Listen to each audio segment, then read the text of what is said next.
우리가 함께 읽은 이 시편 23편은 시편 중에서 가장 유명한 시편이라고 생각됩니다.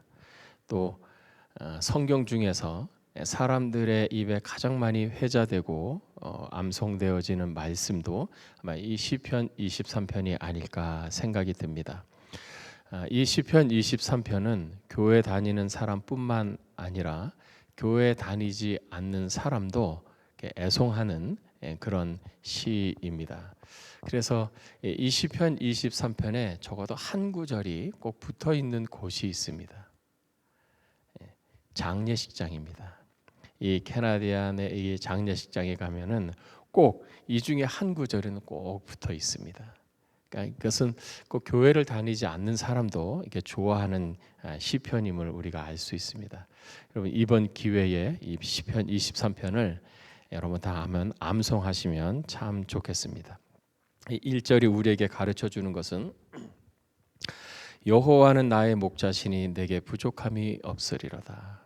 우리가 그 나머지 부분을 조금 더 잘 이해하기 위해서는 여호와는 나의 목자시다라고 하는 이 앞부분을 우리가 조금 더 잘 살펴보아야 합니다. 첫 번째로 우리가 생각할 것은 여호와는 나의 목자이신데 나의 목자가 되시는 이 여호와 하나님은 어떤 분이신가 하는 것입니다. 나의 목자가 되시는 하나님은 어떤 분이신가? 성경에는 하나님을 목자와 관련해서 우리에게 두 가지 사실을 알려 줍니다. 첫째는 우리가 잘 아는 요한복음 10장 11절에 나오는 예수님이 하신 말씀입니다. 나는 선한 목자라. 예수님은 굿 셰퍼드입니다. 선한 목자다. 선한 목자란 말은 무슨 말씀인가? 그 다음의 내용이 선한 목자가 무엇인지를 가르쳐 줍니다. 나는 선한 목자라. 선한 목자는 양들을 위하여 목숨을 버리거니와. 선한 목자는 어떤 목자인가? 자기 양들을 위해서 자기 목숨을 기꺼이 버릴 수 있는 그 목자입니다. 여호와 하나님이 나의 목자시다라는 것은 첫째로 이 여호와 하나님은 나의 선한 목자가 되신다. 이분은 나를 위해서 나를 사랑하셔서 나 대신 목숨을 버릴 만큼 나를 사랑하시는 분이시다. 두 번째, 목자이신 여호와 하나님은 어떤 분이신가? 이사야 40장 11절에는 예수님께서 목자처럼 당신의 백성을 돌보신다는 내용을 이렇게 말씀하십니다. 그는 하나님은 목자같이 양떼를 먹이시며 어린 양을 그 팔로 모아 품에 안으시며 젖먹이는 암컷들을 인도하시는도다. 목자가 되셔서 하나님이 양떼를 먹이시듯 우리를 이렇게 먹이시는데 우리를 팔로 모으기도 하고 품에 안으시기도 하고 우리를 그렇게 인도하십니다. 근데 이 11절 그 앞절에 이 하나님이 어떤 분인가를 조금 더 구체적으로 말씀합니다. 보라 여호와께서 장차 강한 자로 임하실 것이요 친히 그의 팔로 다스리실 것이라. 이 목자이신 하나님은 어떤 분이신가? 이분은 강한 자로 임하실 것이다. 이분은 강한 자입니다. 능력이 크신 분이십니다. 그래서 아무도 이 하나님을 대적할 수 없다는 것입니다. 이분이 바로 우리의 목자라는 말씀입니다. 여러분 한번 생각해 보십시오.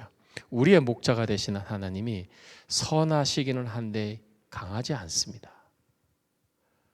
뭔가 신뢰가 가지 않지요. 반면에 강하기는 하신데 선하지 않다. 그것도 뭔가 신뢰가 가지 않습니다. 그런데 우리의 목자가 되시는 하나님은 선하실 뿐만 아니라 또한 강하기도 하신 분입니다. 자기 양들을 위해서는 목숨을 아까워하지 않고 내어주실 만큼 선하시고 사랑이 많으신 그 하나님이 양들을 대적하고 양들을 공격하는 원수들에 대해서는 강하게 대적하고 물리치시는 하나님이시다. 그 하나님이 바로 우리의 목자라는 것입니다. 두 번째로 그러면 이 선하시고 강하신 목자 되신 하나님이 우리를 양인 우리를 어떻게 인도하시는가? 여러분, 아주 우스운 질문입니다. 속으로 한번 생각해 보십시오. 목자가 양을 인도하는데 어디에서 인도합니까? 앞에서 인도합니까? 아니면 뒤에서 인도합니까? 도심에 사신 분들은 잘 헷갈릴 수 있습니다. 목자는 양을 앞에서 인도합니다. 목자가 먼저 가면 양이 그 뒤를 따라갑니다. 우리에게 중요한 것을 가르쳐 줍니다. 양인 우리가 가는 길을 목자는 먼저 지나간다는 것입니다. 우리는 우리가 어디로 가는지를 알지 못하지만 목자이신 하나님은 우리가 어디로 가는지를 알고 계십니다. 또 우리보다 앞서 가시기 때문에 그 목자이신 하나님은 우리가 경험하는 것을 미리 경험하십니다. 그래서 신명기에 보면 하나님께서 이스라엘 백성들을 그 광야에서 인도하시는데 여호와께서 앞서 행하사라고 말씀해요. 뒤에서 우리를 모는 것이 아닙니다. 목자 되신 하나님이 우리보다 앞서 가시는 거예요. 우리가 갈 길을 그분은 미리 알고 계시고 프로그램이 다 계획을 가지고 계시고 또 우리가 경험하는 것을 그분은 미리 다 경험하셨다는 것입니다. 그 목자 되신 하나님이 우리를 인도하시는 곳이 오늘 이 시편 23편에 크게 네 곳으로 나옵니다. 첫 번째로 하나님이 목자이신 하나님이 우리를 인도하신 첫 번째 곳이 나옵니다. 2절 3절 우리 다 같이 한번 읽겠습니다. 2절 3절 말씀 시작. 그가 나를 푸른 풀밭에 누이시며 쉴 만한 물가로 인도하시는도다. 내 영혼을 소생시키시고 자기 이름을 위하여 의의 길로 인도하시는도다. 하나님이 우리를 인도하시는데 푸른 풀밭으로 우리를 인도하시고 쉴 만한 물가로 인도하십니다. 여기서 푸른 풀은 그 히브리어 원어의 의미는 풀은 두 종류가 있는데 여기서 말씀하는 풀은 봄에 나오는 풀입니다. 이 봄에 나오는 풀의 특징은 부드럽다는 것입니다. 그래서 양들이 먹기에 아주 좋은 그 풀입니다. 목자가 양을 인도하는데 푸른 풀밭으로 인도합니다. 풀이 듬성듬성 난 곳이 아닙니다. 푸른 초원 같은 푸른 풀로 가득한 그 넓은 곳으로 인도하십니다. 뿐만 아니라 양을 쉴 만한 물가로 인도합니다. 조그만한 여물통에다 그릇에다 담아서 물을 주는 것이 아니라 쉴 만한 물가로 인도합니다. 근데 물가도 쉴 만한 물가입니다. 물살이 아주 거세서 발을 조금만 헛디디면 물살에 급류에 휩쓸려가는 그런 위험한 물가가 아니라 쉴 만한 고요한 물가입니다. 풀을 양이 먹고 싶은 만큼 마음껏 먹을 수 있습니다. 물을 마시고 싶은 마음껏 먹을 수 있는 곳입니다. 목자이신 하나님이 당신의 백성들인 우리를 푸른 풀밭과 쉴 만한 물가로 그 풍성하고 풍족한 것으로 우리를 인도하시는 것입니다. 여기서 우리가 알 수 있는 하나님은 우리를 풍족하게 해주시는 하나님, 우리에게 조금 주시는 하나님이 아니라 풍성하게 채워주시고 공급하시는 하나님인 것을 알 수 있습니다. 신약의 복음서에 보면 예수님께서 이와 같이 사람들을 풍성하게 먹이신 일이 큰 두 일이 있었습니다. 하나는 우리가 잘 아는 오병이어이고 또 하나는 칠병이어입니다. 떡 5개와 물고기 2마리로 사람들을 먹이신 내용입니다. 마태복음 14장에 이 오병이어에 대해서 이렇게 기록을 했습니다.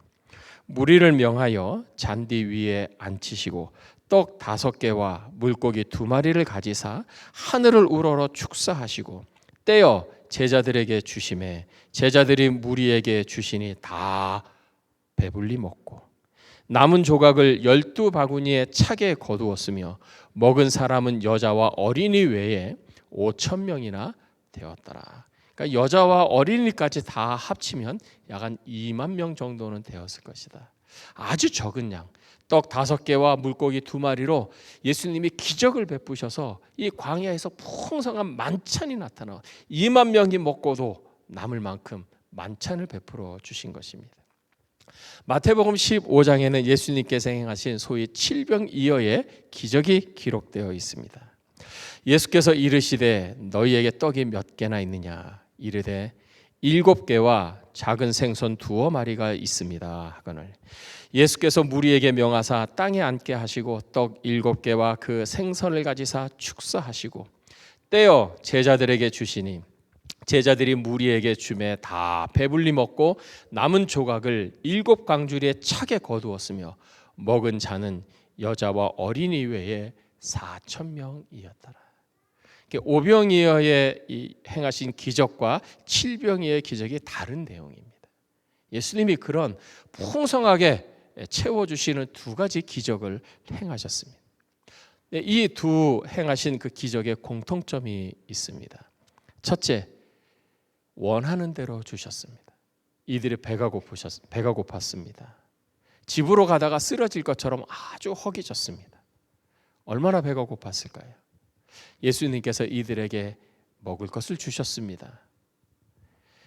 더 달라 하면 사양하지 않고 더 주셨습니다. 나무라지 않고 책망하지 않고 더 주셨어요. 그래서 이들이 2번째로 배부르게 먹었습니다. 공통적입니다. 이들이 배부르게 먹었습니다.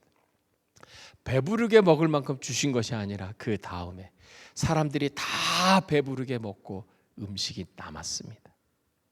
12바구니가 남았고 7 광주리가 남았습니다. 하나님은 이런 분이시고 예수님은 이런 분이십니다. 우리한테 조금 주시는 분이 아닙니다. 우리에게 꼭 필요한 만큼 주시는 분도 아닙니다. 우리의 목자 되신 하나님은 풍성하게 풍족하게 주시는 분입니다. 그래서 사도 바울은 빌립보서 4장 13절에 이렇게 말씀합니다. 나의 하나님이 그리스도 예수 안에서 영광 가운데 그 풍성한 대로 너희 모든 쓸 것을 채우시리라.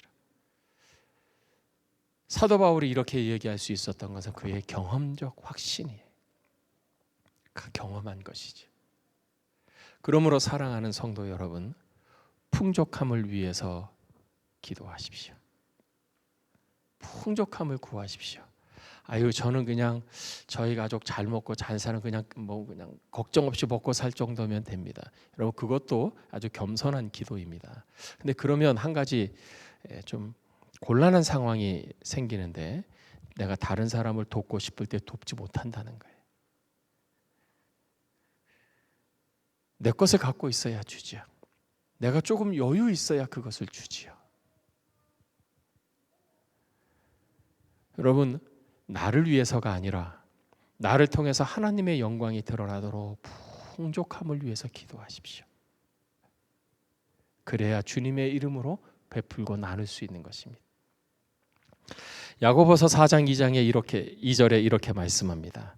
너희가 얻지 못함은 구하지 아니하기 때문이요. 너희가 얻지 못함은 구하지 아니하기 때문이에요. 시편 81편 10절에 하나님은 이렇게 말씀합니다. 너의 입을 내 입을 크게 열라. 그러면 내가 채우리라. 입을 크게 열라는 것은 입 크게 벌리면서 기도하라는 말씀은 당연히 아니지요. 기도를 하되 크게 기도하라는 거예요. 그러면 내가 채우겠다는 것입니다. 하나님의 영광을 위하여, 하나님을 기쁘게 해드리기 위하여 여러분 입을 크게 벌려 기도하십시오. 여러분 자녀들을 위해 기도하시지요? 입을 크게 벌려 기도하십시오. 큰 인물이 되도록 기도하십시오. 선한 영향력을 더욱더 많이 줄 수 있는 자가 되도록 기도하십시오. 아유, 불가능할 것 같은데요, 힘들 것 같은데요, 그건 여러분의 생각이에요. 하나님은 우리에게 말씀하기를 입을 크게 열라. 내가 채우리라. 우리가 크게 풍성하게 풍족함을 위해서 기도하면 나머지는 하나님이 하시는 거예요. 풍성하신 하나님께 풍족하게 기도하는 여러분 모두가 되시기를 주님의 이름으로 축복합니다. 하나님이 우리를 두 번째로 인도하시는 곳이 있습니다. 4절입니다. 우리 4절 우리 다 같이 한번 읽겠습니다. 시작. 내가 사망의 음침한 골짜기로 다닐지라도 해를 두려워하지 않을 것은 주께서 나와 함께 하심이라. 주의 지팡이와 막대기가 나를 안위하시나이다. 사망의 음침한 골짜기. 하나님이 우리를 인도하시는데 우리를 사망의 음침한 골짜기, 꼭 죽을 것 같은 그 상황 속으로 우리를 인도하시는 거예요. 소망의 빛이라고는 전혀 보이지 않는 깊은 사망의 그림자만 가득한 그 골짜기로, 그 아래로 우리를 인도하시는 거예요. 내가 가는 것이 아닙니다. 하나님이 우리를 그리로 인도하시는 거예요. 살면서 이러다 죽겠구나 라고 생각할 때가 있지요. 그것이 바로 사망의 음침한 골짜기입니다. 근데 이때 우리가 알아야 할 것이 있습니다. 첫째, 우리에게는 그때 그 상황, 그 형편이 사망의 그림자처럼 무섭게 느껴지지만 목자이신 하나님께는 두렵지 않다라는 거예요. 만약에 목자이신 하나님께서 그 상황이 두려우셨다면 그것으로 우리를 인도하지 않으셨을 거예요.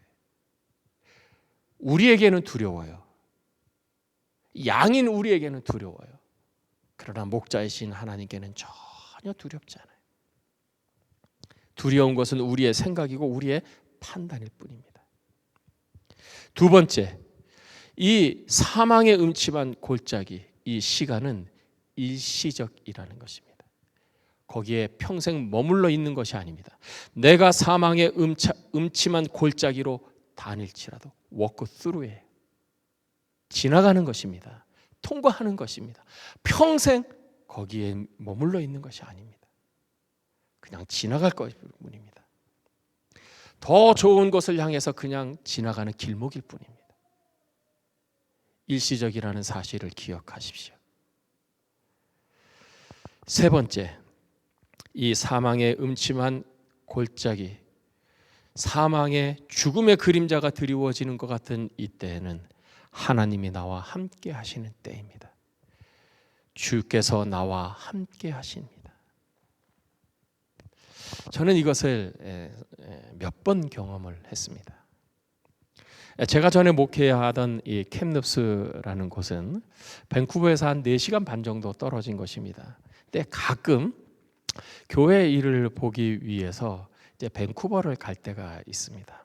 그 조그마한 차에 이제 가족 다 태우고 밴쿠버를 갑니다. 밴쿠버에 가서 일도 보고 못 만났던 밴쿠버로 이사간 교인들도 만나고 이렇게 하다 보면 이제 저녁 때가 됩니다. 그러니까 저녁 때 다시 캠립스 집으로 돌아오는 것입니다. 근데 그것을 지나가 보신 분들은 알지만 그 길이 코키알라 하이웨이라고 마을이 없습니다. 몇 년 전에 거기 한번 갔더니 그때는 가로등도 많았는데 제가 거기 있을 때 10몇 년 전에 가로등도 없어요. 밤에 12시가 넘어서 1시, 2시 그 코키알라 하이웨이를 넘어오는 것입니다. 한 번은 그 코키알라 하이웨이를 이제 넘어서 집으로 오는데 갑자기 큰 눈이 내렸어요. 눈이 많이 왔어요. 거기 도로는 이미 찾았는데 저희는 거기를 지나온 것입니다. 근데 눈이 많이 와서 도로가 분간이 안 되네. 다 하얀 거예요. 그리고 앞에 가는 차도 없고 뒤에 오는 차도 없고 상대편에서 오는 차도 없는 것입니다.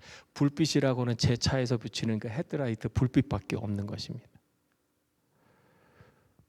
눈에 다 덮였기 때문에 바퀴도 보이지 않기 때문에 그냥 길이 어딘지를 몰라요. 아주 조심조심 가는 것입니다.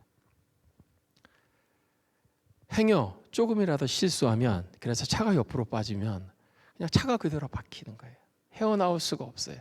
사람이 없으니, 차가 없으니 그냥 그곳에서 어떻게 하다 보면 그 동사를 당할 수도 있는 아주 위험한 상황입니다. 그때는 기도하고 가는 거지요. 그냥 그 시간 자체가 기도인 것이죠. 그렇게 기도를 하고 가는 것입니다. 하나님 안전하게 도착하게 해주십시오. 그런데 그렇게 기도할 때 갑자기 마음에 큰 평안함이 몰려옵니다. 그리고 주님의 음성이 마음에 들려요. 두려워하지 마라. 내가 너와 함께 있다. 그리고 그 좁은 차 안에 하나님의 임재를 느꼈습니다. 하나님의 영광의 임재죠. 여러분 그런 경험 있으시죠? 집에 있든지 차에 있든지 이곳에 하나님이 함께 하시는구나. 고요한 거지요. 평안한 거지요. 감사의 찬양도 감격스러운 찬양과 기도 그렇게 하면서 그 눈길을 뚫고 집에 온 적이 있습니다. 몇 번을 그런 적이 있어요. 그래 저는 이 사망의 음침한 골짜기로 다닐다 그때 주께서 나와 함께 하신다는 것을 저는 경험적으로 확신합니다. 경험적 확신이에요. 주께서 나와 함께 하시는. 여러분 혹시 인생의 밤을 지나고 계십니까? 혹시 여러분의 지금의 삶이 사망의 음침한 골짜기를 지나가고 있습니까? 사망의 어두운 그림자가 여러분에게 있는 것처럼 느껴지십니까? 그렇다면 확신하십시오. 주께서 나와 함께 하심이라. 분명한 사실입니다. 하나님께서 여러분과 함께 하심을 믿으십시오. 그리고 주님과 함께 여러분은 그 사망의 골짜기를 통과할 것입니다. 세 번째로 하나님께서 우리를 인도하시는 곳이 있습니다. 5절입니다. 우리 5절 우리 함께 읽겠습니다. 시작. 주께서 내 원수의 목전에서 내게 상을 차려주시고 기름을 내 머리에 부으셨으니 내 잔이 넘치나이다. 주께서 내 원수의 목전에서 목자 되신 하나님이 우리를 인도하시는데 우리를 원수의 목전으로 인도하시는 거예요. 내가 간 게 아닙니다. 주님이 의도하셨어요. 우리는 원수지만 영어 성경에는 이것이 복수로 나와 있습니다. enemies, 원수들입니다. 이들은 나보다 숫자가 많습니다. 이들은 나보다 강합니다. 내 혼자의 힘으로는 이들을 이길 수 없습니다. 그래서 어떻게 하든지 마주치고 싶지 않은 대상입니다. 피해야 할 대상입니다. 그런데 목자 되신 하나님은 의도적으로 우리를 원수의 목전 앞으로 인도하신다는 거예요.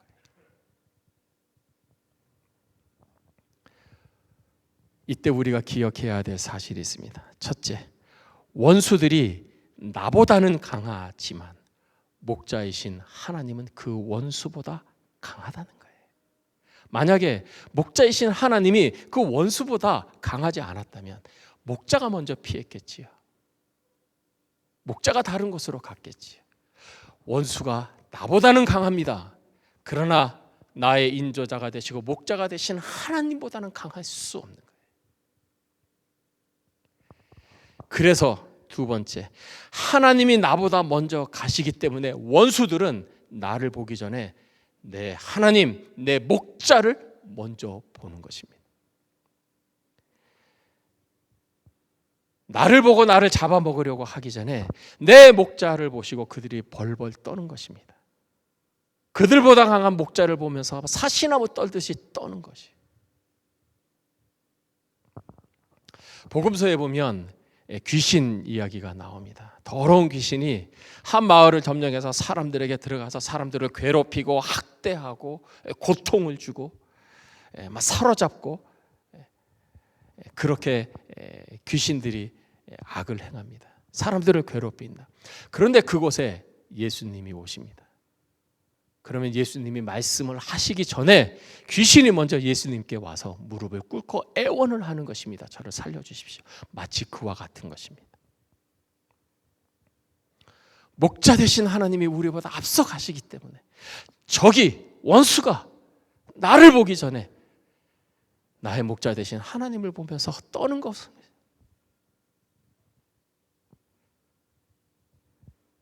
목자 되신 하나님이 우리의 원수 앞으로 그 목전으로 인도하시는 이유가 있습니다.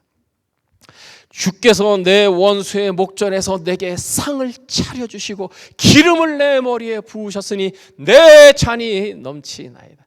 하나님의 의도가 있어요. 하나님께서 우리를 왜 피하고 싶은, 마주치고 싶지 않은 그 원수에게로 인도하는가?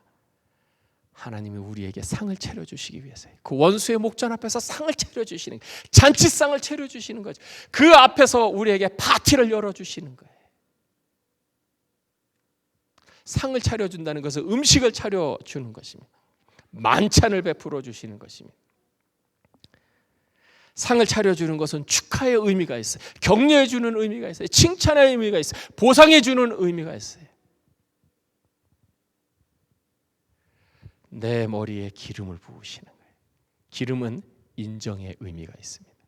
기름을 부은다는 것은 내가 너를 인정한다는 거예요. 기름을 붓는다는 그 사람을 높여주는 것이고 그 사람을 영예롭게 해주는 거예요. 왜 하나님이 우리의 원수들을 앞으로 인도하시는가? 그 원수들을 보라고, 원수들 앞에서 우리를 높여주시고 칭찬하시고 상급을 주시고 우리를 영예롭게 하기 위해서입니다. 우리를 위해서예요. 혹시 여러분의 삶에 원수들이 있습니까? 원망하지 마십시오. 두려워하지 마십시오. 오히려 감사하십시오. 그 원수들의 목전에서 하나님은 여러분을 높이실 것입니다.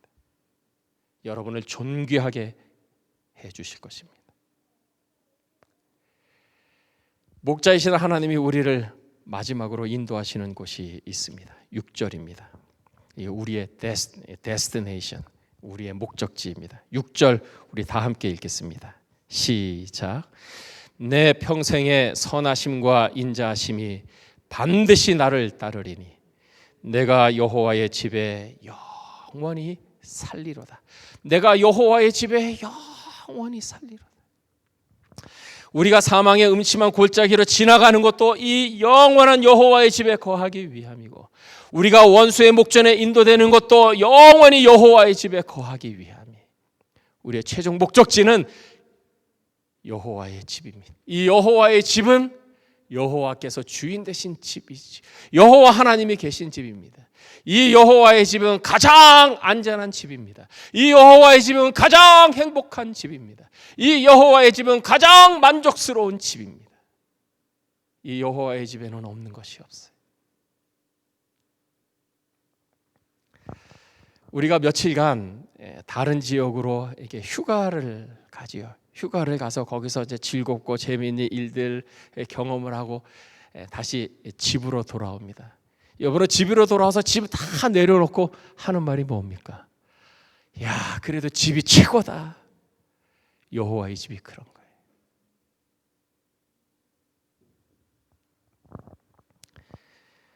요한계시록은 이 여호와의 집을 이렇게 말합니다. 사망도 없고 애통하는 것도 없고 아픈 것도 없고 슬픈 것도 없고 지복의 장소, 그것이 여호와의 집입니다. 목자 되신 하나님이 우리를 이곳으로 인도합니다.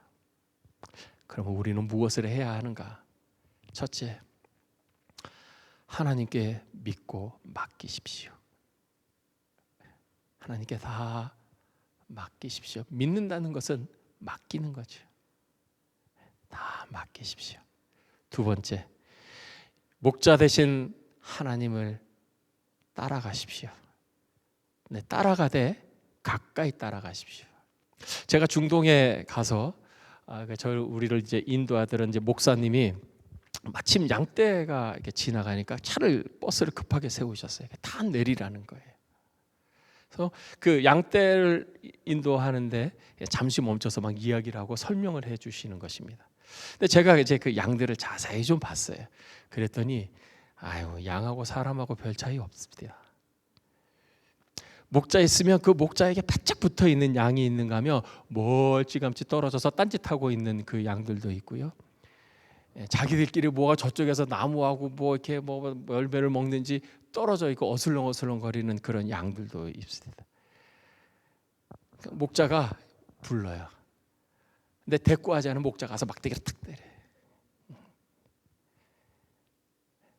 여러분, 주님을 따르되 가까이 따르십시오.